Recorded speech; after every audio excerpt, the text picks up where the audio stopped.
Au cours du Trias, les dinosaures commencèrent doucement à coloniser tous les écosystèmes terrestres, mais ils étaient encore loin d'être les maîtres du monde tels qu'au Jurassique. À cette époque, d'autres archosaures géants dominaient la Terre, tels que les étranges phytosaures et pseudosuchiens. Néanmoins, dans l'ombre de ces géants, une famille de reptiles s'apprête à changer le cours de la vie sur Terre pour les 160 millions d'années à venir, les théropodes. Et bien que plus tard, certains devinrent parmi les plus grands et terrifiants prédateurs qu'ait connu notre planète, leurs débuts furent assez modestes, à l'image du Coelophysis. Quand ce petit dinosaure fut découvert et décrit par le paléontologue Edward Kopp, à la fin du 19e, il était clair que sa taille ne lui permettait pas de dominer son environnement, loin de là même. Il s'agissait d'un dinosaure bipède de taille modeste, estimé aux alentours d'1 mètre de haut. Cependant, il était assez long grâce à son cou et sa queue allongée, avec des spécimens pouvant atteindre les 3 mètres de long. Une telle taille pourrait sembler impressionnante, car bien plus long qu'un lion, mais cet animal était un poids-plume. Ses os fins et alvéolés lui ayant d'ailleurs donné son nom de forme creuse. Fait intéressant, il existe une certaine variabilité en termes de masse, avec des spécimens dits robustes et d'autres dits graciles, probablement liés à un éventuel dimorphisme sexuel. La forme gracile n'aurait pesé qu'une quinzaine de kilos, tandis que les individus dits robustes auraient pu dépasser les 25 kilos, soit le poids d'un bulldog anglais. À cause de sa faible stature, Coelophysis ne pouvait pas compter sur la force brute, étant bien loin du statut de superprédateur qu'auront ses futurs cousins. Ironiquement, cela lui permit de développer son principal atout, son agilité. Bien que sa carrure ait son importance, ce sont surtout ses jambes longues et flexibles qui permirent à ce petit dinosaure de courir et sauter habilement. Ces traits permirent au Coelophysis de devenir l'un des animaux les plus rapides et agiles de son environnement. À l'heure actuelle, aucune étude ne s'est sérieusement penchée sur une estimation de sa vitesse, mais il était sans doute capable d'échapper facilement aux mâchoires des autres prédateurs, ainsi que de chasser ses propres proies. Bien qu'étant de petite taille, il possédait tout un arsenal faisant de lui un prédateur assez efficace. Ses bras, assez développés pour un théropode, étaient munis de 4 doigts, dont 3 fonctionnels. Ils avaient un rôle majeur selon les paléontologues, car on estima qu'ils les utilisaient préférentiellement pour attraper leurs proies, plutôt que leurs mâchoires. La structure de leurs membres antérieurs était assez fragile, signifiant qu'ils devaient chasser des animaux bien plus petits que lui, comme des insectes, de petits reptiles ou des poissons. De plus, Coelophysis était pourvu d'énormes yeux orientés vers l'avant, ressemblant ainsi à nos rapaces actuels. Ceci lui assurant une vision perçante pour suivre ses proies à grande vitesse. Pour compléter son arsenal, ses dents semblent aussi montrer qu'il ne chassait pas de grands animaux. Bien qu'étant assez tranchantes, incurvées et crénelées, celles-ci étaient courtes, ne dépassant pas les 1,3 cm.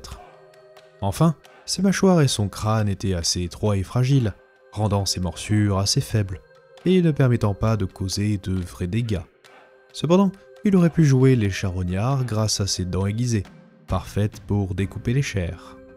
Cela dit, il est plausible que les Coelophysis puissent bel et bien chasser des animaux plus imposants qu'eux, tels les aétosaures, des cousins éloignés des crocodiles. En effet, ces dinosaures auraient pu vivre et chasser en meute, harcelant les proies jusqu'à épuisement comme des loups. Cette hypothèse est appuyée par la découverte de plusieurs spécimens réunis au même endroit, avec notamment un site au Nouveau-Mexique avec plus de 1000 individus. Cette idée que les Coelophysis chassaient en groupe devint assez populaire, mais évidemment, en paléontologie, rien n'est aussi simple. Car bien qu'ils soient morts tous ensemble, il n'existe aucune preuve qu'ils étaient des animaux sociaux. Des paléontologues contestèrent cette théorie et proposèrent plutôt que ces animaux vivaient près d'un cours d'eau et furent emportés par une crue éclair. Ces événements semblaient assez courants à cette époque, surtout au sein des régions habitées par Coelophysis. En effet, les milieux abritant ce dinosaure étaient particulièrement inhospitaliers, sujets à d'intenses sécheresses, incitant d'autant plus ces animaux à se regrouper le long des rivières. Une telle concentration d'individus, couplée à de terribles conditions de vie, aurait conduit à du cannibalisme chez cette espèce. En effet, au fur et à mesure des découvertes de Coelophysis, plusieurs spécimens furent retrouvés avec les restes de juvéniles dans le ventre. À plusieurs reprises, cela s'avéra être faux, ou bien les restes étaient trop endommagés. Mais en 2009, un spécimen adulte fut retrouvé avec des dents et des morceaux de mâchoire identiques à celles de jeune Coelophysis au niveau de son tube digestif. Ceci renforça grandement la théorie du cannibalisme. Après, qui pouvait vraiment leur en vouloir? Ils devaient utiliser toutes les ressources à disposition dans le monde hostile qu'était le Trias supérieur. Et malgré tout, cet animal prospéra. Coelophysis vécut dans l'actuel sud-ouest des États-Unis, ainsi qu'au Zimbabwe, en Afrique du Sud, et probablement un peu partout entre ces deux zones.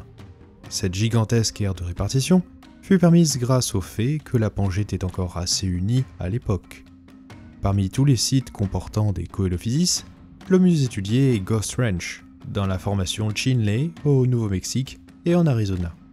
Comme la plupart du temps sur la Pangée, cette région était assez aride, mais durant la saison des pluies, ces paysages se changeaient en de magnifiques plaines inondables et ripisylves, foisonnant de vie. Le Coelophysis côtoya ainsi nombre de figures emblématiques du Trias, mais à Ghost Ranch, les paléontologues retrouvèrent surtout nombre de rhincocéphales, aétosaures, crocodilomorphes, roïsuchiens, sulcimantisaures et divers insectes et lézards. Les rivières étaient peuplées par des phytosaures, amphibiens de toutes sortes, archosauriformes aquatiques et divers clades de poissons. La flore, quant à elle, était composée de conifères, prêles, fougères et cycas. Enfin, il existait aussi d'autres espèces de dinosaures primitifs à cette époque. Malheureusement, seulement 2 espèces furent découvertes à Ghost Ranch, le Shindesaurus et le Demonosaurus. Ces 2 dinosaures étaient potentiellement des concurrents pour notre Coelophysis, mais celui-ci semblait les avoir dominés, ceci reflété par leur abondance. Cela fut possible grâce à une collection d'adaptations mieux perfectionnées à cet environnement sans merci. Une autre théorie voudrait que ce soit leur vitesse de croissance qui aurait le plus joué en leur faveur. Des études sur des fossiles de Coelophysis montrèrent que celui-ci se serait adapté à cet environnement hostile et instable en grandissant extrêmement vite durant sa première année, ceci permettant probablement d'atteindre la maturité sexuelle le plus rapidement possible, offrant donc une bien meilleure fitness à cette espèce. Ajoutez à cela un mode de vie grégaire et vous obtenez un dinosaure capable d'endurer ce climat extrême, éclipsant les autres prédateurs. Le Coelophysis était sans nul doute une bestiole fascinante, déjà prospère alors que les dinosaures n'étaient qu'à leur début. Bien que n'étant pas forcément très impressionnant, cette icône du Trias annonça l'arrivée d'une lignée de monstres qui régneront au cours des 160 millions d'années à venir. Merci de votre attention et on se dit à la prochaine aux Os perdus.